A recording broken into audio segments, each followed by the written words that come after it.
terror scare in Boston, how a cartoon character caused a citywide alert. An ex-prison break star looking at possible prison time. Just the manslaughter charge alone is up to 10 years. What charges the Beverly Hills police are seeking against Lane Garrison after a deadly accident. How could anybody survive this? I was thinking, this is not real, this is not happening. The woman who crashed tells Fox 11 how her friends and God helped save her life. Now on the Fox 11 10 o'clock news. Good evening, I'm Christine Devine. And I'm John Beard. It was supposed to be a clever kind of electronic advertising, but it caused the biggest security scare in Boston since 9/11. Tonight, one man is under arrest, and the TV network behind it could be prosecuted. Tony Valdez is live in the newsroom with more. Tony. Christine, Turner Broadcasting is in big trouble in Boston tonight. To promote a show called Aqua Teen Hunger Force on Turner's Cartoon Network, someone came up with the idea of putting small electric signs in unusual places around Boston. And apparently no one at Turner realized that those devices could be mistaken for a terrorist device, like a bomb. These are 2 of the 14 devices found in Boston. One of the things that concerned officials was what appears to be a raised middle finger on the right side of the character. The battery pack along the bottom edge of the board was also suspicious. Making matters worse, a pipe bomb was found and detonated on the Longfellow Bridge. The first device was found at about 8 in the morning in a public transportation yard. As the day wore on, traffic was snarled across the city as more devices were found. There was, as you might imagine, increased anxiety and panic about whether these were hoax devices, bombs to be exploded, and how many of them there were in the location. By late afternoon, Turner Broadcasting acknowledged that this was an ad campaign, not a terrorist attack on the city. It's all about corporate greed. It's all about Turner thinking they're powerful, they can do anything they want in the media, and that's wrong. It is unconscionable that in this environment, post 9/11, that a corporation like Turner would do something like this in an urban city. Late this evening, a 27-year-old man identified as Peter Drubovsky surrendered to police through his attorney in Boston. He's told investigators that he did not work directly for Turner Broadcasting. Investigators say the suspect kept detailed records of where he placed 38 of those Aqua Teen Hunger Force signs around Boston. He's promised to show police where the rest of them are at. Prosecutors, meanwhile, say that Turner Broadcasting could be liable for at least restitution for all of today's emergency services. John? All right, Tony, thanks. On a more serious note, British police say they've broken up a terrorist plot to behead a soldier on the internet. 9 people have been arrested in Birmingham, England, all from neighborhoods where Pakistani immigrants live. Investigators say their plan was to kidnap a British soldier who's a Muslim, then broadcast his beheading online. That soldier's now in protective custody. More arrests could come later. This remains a dynamic, fluid operation, and it is by no means finished. The plot was uncovered after a 6-month surveillance operation. British police are worried terrorists may be changing their tactics, hatching smaller plots with fewer conspirators and targeting individuals instead of airlines or subways. There is new video of a Russian man who tried to sell nuclear material on the black market. Police in the former Soviet Republic of Georgia took these pictures of Oleg Kinsagov displaying weapons-grade uranium he had in his pockets. Kinsagov was caught in a sting operation and sent to prison. Georgia says the sting proves Russia's nuclear material is not secure. Beverly Hills police are pursuing criminal charges against former Prison Break actor Lane Garrison related to a fatal car accident. Garrison's Land Rover jumped a curb and struck a tree last December 2nd at Gregory Way and South Beverly Drive in Beverly Hills, killing a 17-year-old and injuring 2 other teens. Jeff Michaels live in Beverly Hills to tell us about the charges. Jeff? Yeah, tonight, Christine, what you see behind me, friends of Vahag Setian, he's the boy who was killed December 2nd. They all got together tonight spontaneously because of the announcement made by the Beverly Hills Police Department today. Now, what they have heard is that on the night of December 2nd, when Lane Garrison hit that tree right behind me, killing Vahag Setian, Garrison was never arrested, but that's very likely going to change because today the Beverly Hills Police Department said that they are asking the district attorney to charge Garrison with felony vehicular manslaughter. The investigation revealed that Mr. Garrison's blood level alcohol was more than twice the legal limit. Beverly Hills Police Chief David Snowden said Lane Garrison wasn't just drunk December 2nd, but high as well. He was also under the influence of cocaine at the time of this deadly collision. 17-year-old Vahag Setian was riding with Garrison when police say the Prison Break actor rammed his SUV into a tree, killing the teen. Under the influence of cocaine and alcohol, seatbelts were irrelevant in regards to this juvenile that was killed.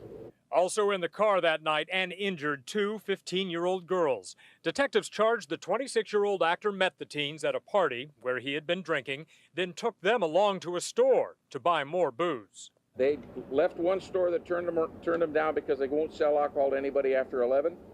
They went to a separate market, purchased alcohol, came back and had the accident.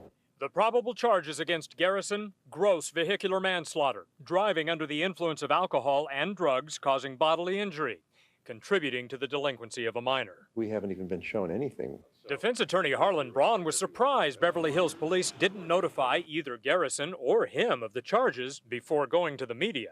The DA hasn't evaluated the case yet.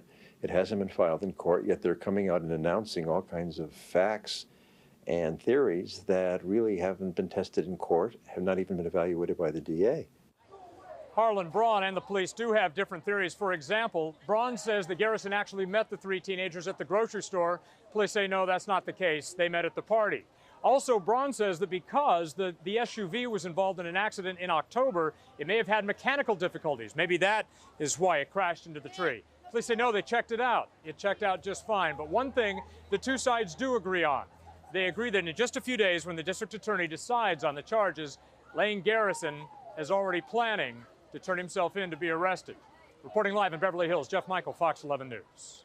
Iraq has canceled all flights with Syria and closed a key border crossing with Iran, part of the buildup to a planned security crackdown in Baghdad. Meanwhile, 2 car bombs went off at the same time today in separate incidents. 6 people were killed. Insurgents may be stepping up the violence before some of the 21,000 additional U.S. troops begin a neighborhood-by-neighborhood sweep through Baghdad. Opposition to that surge is growing in the Senate on both sides of the aisle. Democrat Carl Levin, chairman of the Armed Services Committee, and Republican John Warner, the previous chairman. They've now joined forces on one resolution against a troop increase. The full Senate vote will be sometime next week. It's a non-binding resolution. President Bush says it won't change his mind. I mean, speeches matter. You know, I've given a series of speeches on Iraq. I've given interviews on Iraq. But what ultimately is going to matter is whether or not the plan works on the ground. Some Republicans now want to give the president's plan 6 months to work. Mr. Bush opposes any timetable. The latest Democrat to join the race for president spent his first day explaining what he really meant to say. Senator Joe Biden claims he's the best prepared candidate to be president. He was totally unprepared for the reaction when he made a remark about rival candidate Barack Obama, which many interpreted as a knock on other African Americans. The first sort of mainstream African American who was articulate and bright and clean and a nice looking guy. I don't spend too much time worrying about what folks are talking about during a campaign season. To the best of my knowledge, Biden has apologized for the remark. He says by clean, he meant fresh, new, smart, and insightful. A young woman on her way to work lost control of a car today and rolled 150 feet down an embankment. Lucky for her, an off-duty fireman was driving by and called for help. She was on the 210 freeway off-ramp near La Tuna Canyon when suddenly her life changed. Al Eisner is live in Sun Valley, where tonight, just 12 hours later, she told him her remarkable story. How? John, this is where Cynthia Arroyo works. This is where I spoke with her tonight, which in and of itself is amazing. This morning, she flies off the road. Tonight, she's already out of the hospital talking about it. I feel lucky that I was not hurt much. When you consider she just got a few scratches and bruises after her car went flying off La Tuna Canyon Road, there's no question 28-year-old Cynthia Arroyo was lucky. It was just before 9 this morning, just after a trip to the gym. Arroyo was heading for work at this Christian community center she and her family have been running for the past few years, when, the way she puts it, someone cut in front of her. The road was wet. I tried to slow down, so I put the brake, and my car just slipped to the side. She lost control, hit the guardrail, went over the embankment and down 150 feet to the bottom of the hill. She knew her car flipped several times. She knew what was happening, but the magnitude of it all wasn't registering. I was thinking, this is not real, this is not happening. I felt like when you fall out from the bed and you just get up. That's what I felt. After landing, she got out of the car, looked up the hill, started praying. I saw the hill and I realized it was hard to climb. And so I asked God, oh, please help me to get out of here so people can see me. An off-duty firefighter saw the accident, called for help, and help came quickly. Paramedics securing her, Firefighters hoisting her back up to the top, the whole time her mind racing. I was thinking it could have been worse. I could have been hurt. I could have died. My family would be worried. Miles away at the community center Arroyo and her sisters run to help underprivileged families, Martha Palma says, There was a lot of praying everywhere. and a few hours after this, then being taken to the hospital and then released with no serious injuries, Arroyo sisters Yorlini and Jasenia were convinced this was a case of divine intervention. God is great, and we are just grateful. A miracle. Miracle. And I do believe in miracles, so And this was a miracle? I think yes. A miracle, a happy ending, and to Cynthia Arroyo, a day that will forever change her life. Reporting live from Sun Valley, Hal Eisner, Fox 11 News. Convicted of poisoning her Marine husband. I don't understand how our justice system can fail me like that. The jailhouse interview, why she says the jury is wrong. Emotions run high inside and outside of court. Never in my life have I ever been so helpless when I turned to see my best friend of 7 years getting beaten while she lay hopelessly unconscious on the ground. Attacks on Halloween night, how 3 girls say it changed their lives forever. Tell us how you feel. Go to myfoxla.com. We're there 24/7. She was convicted yesterday of killing her Marine husband with arsenic. Tonight, Cynthia Summer is talking from jail about her trial. She told Jim Patton why she thinks the jury is wrong. No, I didn't do anything, and I know that I didn't do anything. I know that I couldn't, I know that I wouldn't, and I know that I didn't. Cynthia Summer referring to her family, who she says stand by her despite the fact a jury of 5 men and 7 women determined she was guilty of poisoning her Marine husband. For the jury to convict someone of first-degree murder on it had to be her, I don't understand how our justice system can fail me like that. Summer maintains the case was full of reasonable doubt, like the forensic testing of her husband's tissue. We don't even know if they're his tissues. There's problems. The guy that did the original arsenic test, it was his first arsenic test that he had ever done. They didn't take into any of that consideration. So what does she think the jury considered? And did her taking the stand make a difference? I'm not sure. I think that they had already made up their mind. I think that really that when it started, I think they had made up their mind. But what about the impression of her wild partying behavior after her husband's death? I don't know, I guess have never been a grieving wife, you know, and that's my answer is until you're in someone's shoes, you don't know how you would respond. And a lot of women my age, that they do the same thing. I started drinking, and that was my priority. I didn't want to be in the house. My husband died there. I looked at my children. I didn't want to have anything to do with it, and I wanted to be as far away as possible. And I didn't want to be sober. I don't want to be sober right now. You have a fiance? Not anymore. What was the end all of that? I'm not sure. I haven't talked to him, so this has just been really hard on the whole family. A thought that came to her again as our time concluded. Just that I'm a human, and I have 4 children at home, and it's a family that suffers, and that's sad that I haven't seen my children in a year and a half. I have to follow that, though, with what people will think is, well, what about Todd? What about his family? I feel bad for his family that they think that I did that, and I'm not even sure that they think that I did. It's horrific, and I wouldn't want anybody to go through that, you know, being a parent. Summer will be sentenced in March. Her attorney says they will appeal. Anger and pain in a Long Beach courtroom today. A judge must decide punishment for 9 teenagers convicted in a Halloween racial attack. Today, the victims told the judge what that attack has done to them. Phil Schuman was there. 21-year-old Lauren Hyman had 13 fractures to her face and eye socket. I may look healed to some people because the bruises have faded, but the truth is, I'm far from it. 19-year-old Michelle Smith had bruised lungs. I couldn't believe my ears when I heard them yelling, "I effing hate white people." Never in my life have I ever been so helpless when I turned to see my best friend of 7 years getting beaten while she lay hopelessly unconscious on the ground. And 19-year-old Laura Schneider was knocked unconscious with a skateboard. I hope that one day they can admit to their wrongdoing so we can all move on with our lives.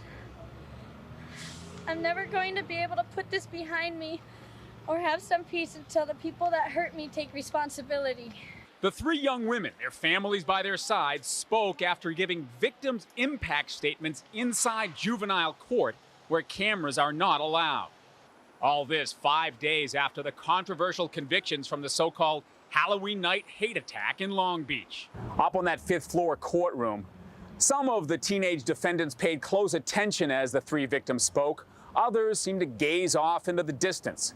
Aside from the victims' voices and tears, it was totally quiet and very tense. Defendants' families listened to the victims' impact statements too, but still insist their children were wrongly convicted. I think it was devastated, you know. They know that they're innocent, you know, and to go through situations that they're going through, you know, they hurt because they victims too. All right. And after court, an unusual moment. Parents of the defendants giving thank you gifts to their attorneys, even though they lost. Phil Schuman, Fox 11 News. A teenager shot and killed as he walked home from school. In most neighborhoods, that would be shocking news. But in a gang-infested area in the San Fernando Valley, Christina Gonzalez found some teens from nearby Albert Einstein School reacting with surprising indifference. Christina. And it was very surprising. The victim identified tonight as 17-year-old Daniel Martinez. He was actually walking home around the corner there in Nordhoff. He was shot. He ended up where those candles are at. Paramedics try to save the life of a teenager shot while walking home from Albert Einstein High a few blocks away. He was in Nordhoff when shots were fired. One victim was shot. Word in the neighborhood. Black Toyota, and the kid was walking by him, and they were looking at him, and they hopped out of the car to shoot him. He retreated to a couple of apartments, it appears to an attempt to escape. Residents explained the bleeding young man tried getting into several apartment buildings to ask for help, even banging on windows. No luck. Finally collapsing on the corner of Nordhoff and Orion, where two young women stopped their car to help. The teen dies on the way to the hospital. At about the same time, students from several area high schools are walking past the scene. Have you guys heard anything about a shooting? That a student may have been shot up here? Nothing? The reaction saddens residents who hug their kids and look on. I think it was a student who just left the school and he just got shot here. Have they told you anything? I don't care. Does it surprise you that the kids are not reacting to it, the teenagers? No. Why? No, because in this neighborhood it happens all the time. Are you guys aware that a student, a teenager, got shot up here? No. Do you care? Nope. This child is worried. You know, it's crazy because it happens every day to everybody, especially around here. You know, like every night we hear the paramedics go down the street here every night. Yeah, it's scary. More than scary, it is sad. And adding to the tragedy, this all happens at about 12:30 in the middle of the day, and no one saw anything. No one has come forward to help investigators. Live in Mission Hills, I'm Christina Gonzalez, Fox 11 News. A violent and heinous crime. That's how police tonight are describing a shooting death in Buena Park. A man's body was found there outside an apartment complex on Stage Road. Orange County Bureau Chief Al Naipo is live at the scene where authorities are trying to identify the victim. Al. Tough work because the extent of the shooting is making that very difficult. The motive for this shooting unknown at this time. Meanwhile, police are searching for the person who did it. Gunfire breaks the early morning calm at the Amberwood Apartments in Buena Park. Moments later, residents find the body of an Asian man in his 30s laying beside a car in the parking lot. Police say the attack was personal. It seems like it's a much more violent and heinous act. So, I mean, we're looking for somebody that's who obviously was very upset with this person and felt the need to shoot him multiple times and in the head. As a result, authorities couldn't immediately identify the victim. Police doubt robbery played a part. Bloodhounds scoured the area trying to find the gunman. They weren't successful. Following the gunshots, witnesses say they saw a man wearing all black running from the parking lot towards Beach Boulevard. The suspect was described as a male, unknown race, 5 feet 8 inches tall to 5 feet 10 inches tall, thin build. Police towed this coupe, which they think belongs to the victim.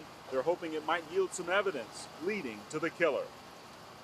And technicians apparently still going over that car, again, hoping that there might be a little bit of trace evidence that might help to identify that killer. Now, as far as the victim is concerned, we're told that perhaps a positive identification may come tomorrow. Reporting live from Buena Park, I'm Al Naipo, Fox 11 News. Police in Rancho Palos Verdes are investigating a murder after a man's body was found. A passerby discovered the body this morning about 20 to 30 feet off of Palos Verdes Drive. Investigators have not released the man's identity, but they do say it's clear he was murdered. He may be sinking in the polls, but President Bush is as popular as ever on Wall Street. The president was greeted warmly on the floor of the New York Stock Exchange today, becoming just the second president to visit during trading hours. The president was in New York to focus attention on the economy. He's also challenged corporations to stop giving lavish salaries to bonuses to top executives. America's corporate boardrooms must step up to their responsibilities. You need to pay attention to the executive compensation packages that you approve. The president and Wall Street got a boost from a new government report showing the economy growing faster than expected in the last quarter of 2006. Health insurance taking center stage in Sacramento. I guess it takes 41 assembly members and 21 senators, so 62 legislators to change a light bulb, huh? And we're going to have that light bulb story for you coming up. We'll explain. Engine start coming. 1. A rocket explodes during liftoff, taking a communication satellite with it. The rocket was launched from a converted oil rig in the Pacific on board a satellite that was going to provide communication service for several countries. A huge power grab for Venezuelan President Hugo Chavez. During an outdoor session, the Venezuelan Congress gave Chavez the power to enact laws all by himself.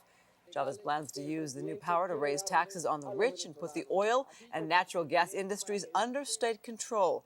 Chavez will only have these powers for 18 months. He says he'll now be able to transform Venezuela into a socialist society. His critics say he's close to establishing a dictatorship. No queremos pan, queremos tortilla. The high price of food is causing protests in Mexico. Tens of thousands marched through Mexico City today. Prices on tortillas and other basics went up after President Felipe Calderón removed price controls. Surge in corn prices, driven in part by the explosion of ethanol industry in the U.S., has also contributed. Workers who earn minimum wage are spending about a third of their income just to buy tortillas for their families. Parents in Torrance want to know why a registered sex offender was allowed to volunteer at a school. Mark Vasquez is listed on the Megan's Law website. He's been volunteering in his own child's classroom at Anta Elementary. Vasquez was dismissed 2 weeks ago. Tonight, parents expressed their outrage.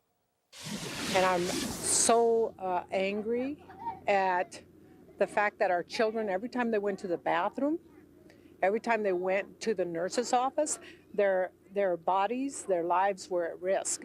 School district officials say bad legal advice is to blame, and they say this will never happen again. Governor Schwarzenegger says it's important to hear from Californians who've gone bankrupt or been refused treatment because of our current health care system. So he invited some of them to the Capitol, and as Gina Garcia reports, one couple from Southern California shared their story. We had an appendectomy. Carrie O'Hagan from Moore Park talks healthcare with the governor. It's why she and her husband Adam are here with other families telling their health insurance stories. We received bills totaling to over $150,000. And this family was denied health coverage because some of them have asthma. But it's not their fault that in that area, the air is bad. They didn't create the bad air. Schwarzenegger says all of these families deserve more. The O'Hagans were just weeks away from getting health insurance through Adam's new job, but went to the hospital, spent 9 days in the hospital. My appendix was burst. They said I was 24 hours away from dying. Because he literally had a stomach ache, and we held off for like 2 weeks going, where he couldn't even walk anymore. The O'Hagans say they were trying to wait until their new health plan kicked in, but finally they sought treatment, and now they're bankrupt. It ruined my credit and made the last 2 years just much harder than I had to be. Senator Dick Ackerman says the O'Hagans could have avoided that by buying insurance to cover them during that short time. But the O'Hagans say they couldn't afford it. Ackerman and other Senate Republicans are pushing a much different plan than the governor's.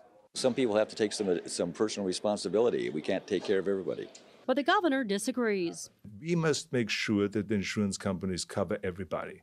In Sacramento, Gina Garcia, Fox 11 News. Hotel workers near LAX will get a living wage after all. The fight by hotel owners to stop it is over. Mayor Villaraigosa reached a compromise with the hotels to phase in the wage increase and also create economic incentives like tax breaks to revitalize the area. Last year, after the city council ordered a wage hike, hotel owners threatened to fight it with a ballot measure.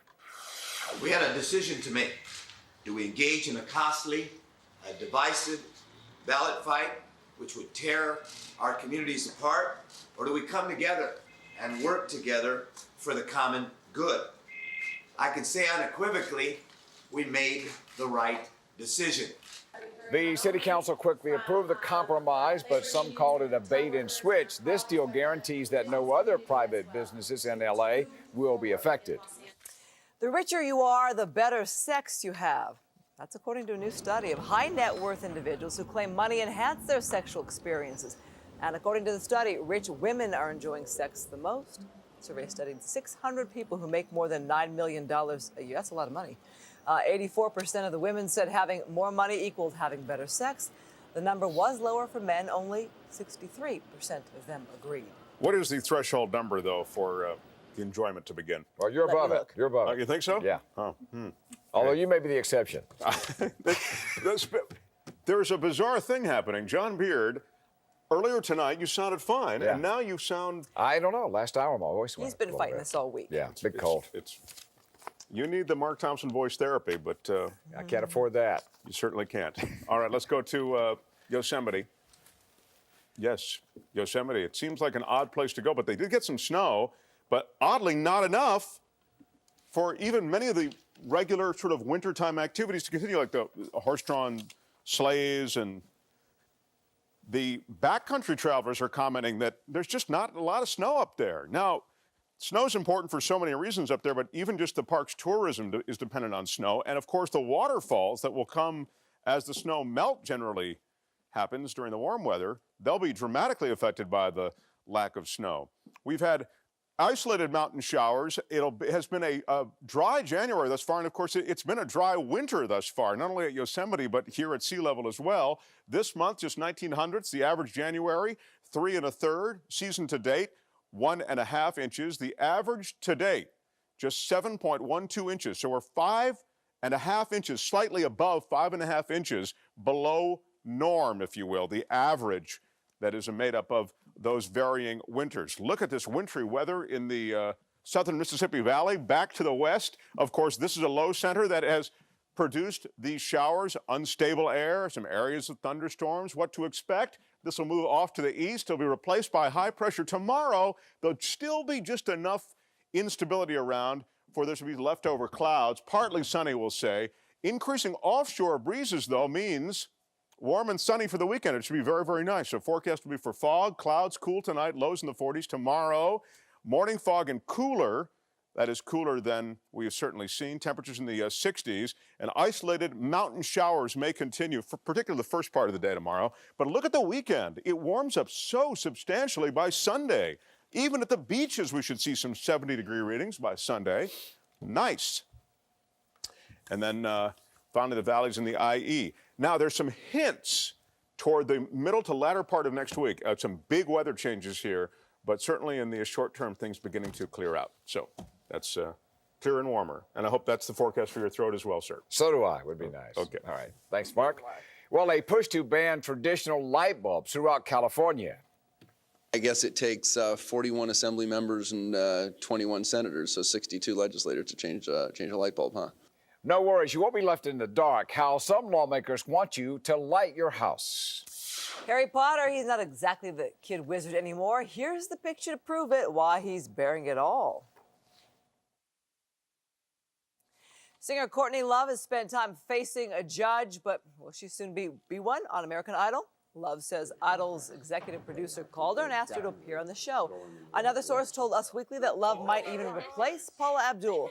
But producer Nigel Lithgow says it must have been a prank call because he never talked to Love and there are no plans to change any of the Idol judges. What if suddenly every light bulb in your house was illegal? In the name of saving energy, a California assemblyman wants to ban the old-style incandescent bulbs. Ed Lascos is live in West L.A. Ed, how is this supposed to work? Well, John, you got to switch over to those fluorescent light bulbs, and they cost 3 times more than the ones we're already using. And the thing is, they last 10 times longer, and they burn cooler, and all of that, they say, saves power. Lighting the way, just maybe a fluorescent future for California. Takes 41 assembly members and 21 senators, so 62 legislators to change a light bulb, huh? Could be. You know the bulbs most of us use right now. Incandescent ones, forget about them. This could be the future. This is a fluorescent, but the nice thing about this is it accommodates both worlds. Our regular base socket. All of these take regular base, 60-watt bulbs. You can put these 3 into this 3 light. You can put these 2 in a 2 light, or 1 for that matter in a 1 light. That's it. Just by changing the bulbs, we could be changing our energy savings because fluorescent burns longer and cheaper. This only uses 15. This uses 75. Same amount of light. You really save energy? Yeah, you do. Noticeable? Well, yeah. I mean, the math from when we're asked here by customers, architects, decorators, is the math on fluorescence 4 times the kilowatt difference. But just like anything else, all of this might be too good to be true. The flip side of it, aesthetically, it distorts color. Let's take a look for ourselves and see. Check out this light. This is the halogen light. It burns nice and bright, nice clear white glow, as they say. Same type of light, but to give you a look at this, this is a fluorescent light now. Check out that coloring. A little bluer, not quite as bright clear, right? It's a good idea in the sense for energy, saving energy. The obvious is there of what it's going to do to our economy. And the folks here at Royal Lighting say when it comes to touchy type of work, like at a beauty salon where they're putting on makeup, or an art gallery, or even a jewelry store where you want to get the true color of a diamond, that's where these fluorescent light bulbs could run into some problems. But you know, all of this still has to be approved in the law, and if it is, you still have until 2012 to change things around. And we're live on the west side. Ed Lascos, Fox 11 News. All right, a few tears for this story. We just kept failing and not being able to find her a home. We really wanted to find her. A Wednesday's Child, how she finally found the family she's been dreaming about. I'm Rick Garcia. It was supposed to be just another high school basketball game, but tried telling that to these fanatics. Plus, he's the greatest player in golf, but he's got soccer and Los Angeles on his mind. I think with David's star power there, I think it'll bring another notch and another thing for all of Southern California to come out and watch and observe. On the day that's not sore, President Bush wants you to know the economy is strong. It's good news for workers. It's good news for entrepreneurs. It's good news for the budget. I'm pleased. The president getting a rousing reception from Wall Street traders. In my exclusive interview, the president says he opposes tax hikes on the rich and does not want the government involved in deciding CEO pay. But the discussion inevitably turned to Iraq. I think it's a mistake to put timetables on difficult missions because an enemy can adjust. Barack Obama has said that he wants all U.S. combat forces out of Iraq by March 2008. What do you say? I say that it's important to succeed and that failure in Iraq will cause chaos. Now, as for the tough job of being president and maybe running out the clock until the end of his term, the president told me this. I've got 2 years to go, and I'm going to sprint to the finish. That's business. I'm Neil Cavuto. The ballots are in the mail. The Motion Picture Academy sent ballots today to nearly 6,000 members for the 79th annual Oscars. They were mailed from the Beverly Hills Post Office. Members of the Academy have until February 20th to vote and return their ballots. The Oscars take place February 25th at the Kodak Theater. Harry Potter is going nude. Take a look at that buff, some say sexy body. Yes, it's a transformed Daniel Radcliffe, best known for his role as the bespectacled, in Harry Potter. The actor will bear it all for his London stage debut in Peter Shaffer's Equus. 17-year-old actor not only appears naked, but also has a sex scene in the Tony Award-winning British play. Not everyone is impressed. The nude Harry Potter has some parents angry. I can see why they might be a little disturbed. Childhood favorite? All right, Lakers in action. Here's Rick. Okay. Well, the Lakers, they figured it was time to pick on somebody their own size. The Boston Celtics had lost 12 straight games. The Lakers 3 straight when they met in Beantown tonight. And the Lakers got a boost tonight because Kobe returned from that 1-game suspension. He was a factor, no doubt about it. Time running out in the third. Lakers up by 7. Kobe gets the ball and lets loose at the buzzer. Go in the hole. The Lakers by 10. We move on to the fourth. Lakers really going at the Celtics now. Kobe pours in 43 points, and the Lakers beat up Boston 111-98. Here's a face Lakers fans may remember. Doug Christie. He signed a 10-day contract with the Clippers today, who are hosting Chicago. Everything was going the Clips away. Time running out in the first half. Coutinho Mobley will just throw it up, and it's in. Did he beat the buzzer? You be the referee. Watch the light and watch the time. Yeah, he knocks that down. Clippers win 110-98, and they are now 1 game over 500. Just 4 more days until Super Bowl Sunday. Peyton Manning out on the field today getting ready for his first Super Bowl. The Colts held their first extensive practice of the week. They say Manning's bruised right thumb, which he suffered 10 days ago against New England, did not seem to bother him today. Meantime, Rex Grossman and the Chicago Bears also held a practice today for almost 2 hours at the University of Miami. Coach Lovie Smith says all his players are healthy. A 2-week break can do that for a team. Tiger's a little off the beaten path. He's in Dubai this week, getting ready for the Dubai Desert Classic. The big topic over there, not Tiger's 7 straight wins on the PGA Tour, but soccer in L.A. Tiger grew up out here and has some thoughts on the city's new big arrival. David Beckham. Los Angeles is, we've lost basically two football teams there. The Rams and the Raiders have moved out, and it's now, we're looking for something else. And I think with David's star power there, I think it'll bring another notch and another thing for all of Southern California to come out and watch and observe. Well, here's a little fan probably hungry for a Ducks win.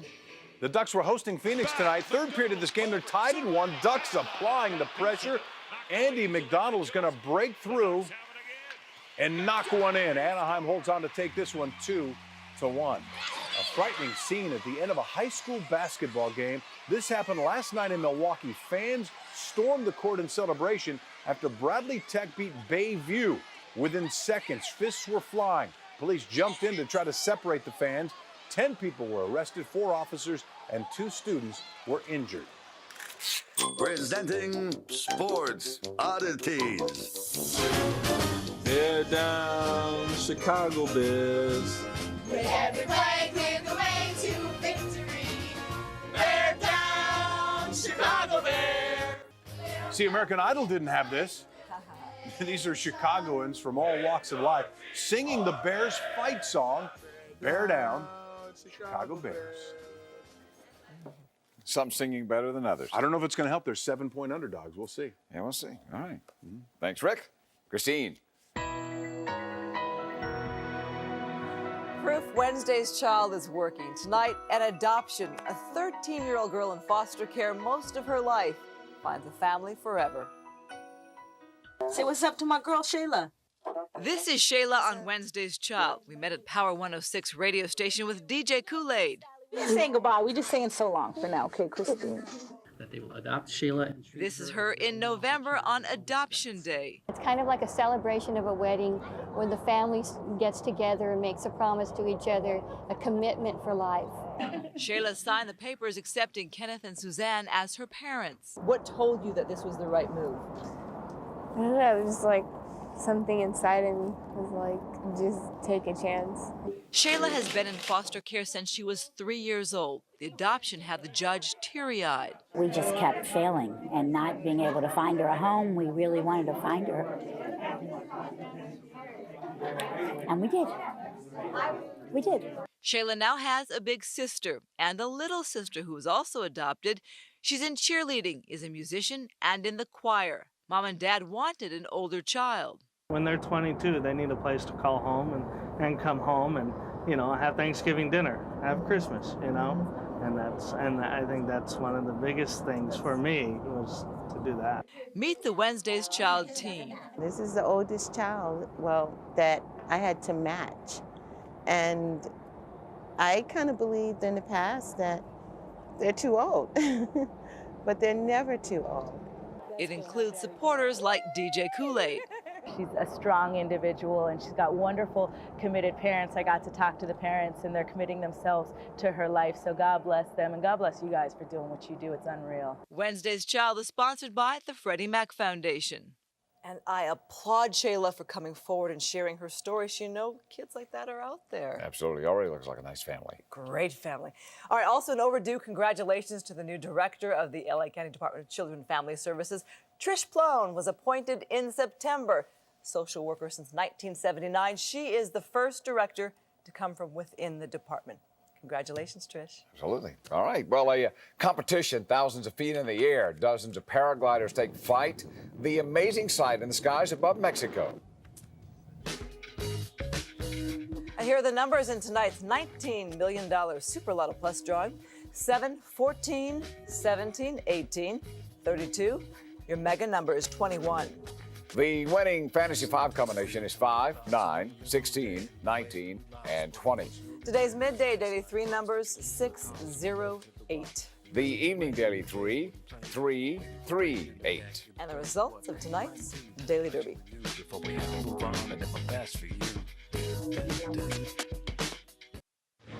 Check this out, a paragliding competition taking flight in Mexico.